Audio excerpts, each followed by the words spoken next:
கட்டி தேங்காய் பாலில் துவையல் செய்வோம் பாருங்கள். முதலில் தேவையான பொருட்களை எடுத்துக்கொள்ளுங்கள். வெறும் சட்டியில் சர்க்கரையை போட்டு சுண்டி வாசம் வரை கிளறவும். சர்க்கரை வாசம் வர துவங்கியதும் 2 பொட்டி பாலை சேர்த்து கொள்ளுங்கள். எடுத்து வச்ச சீனியையும் சேர்த்து கொள்ளுங்கள்.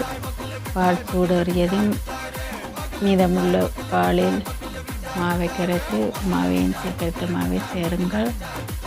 ஒரு 45 நிமிடங்களின் பின்பு எண்ணெய் மேலால் மிதக்க துவங்கும்.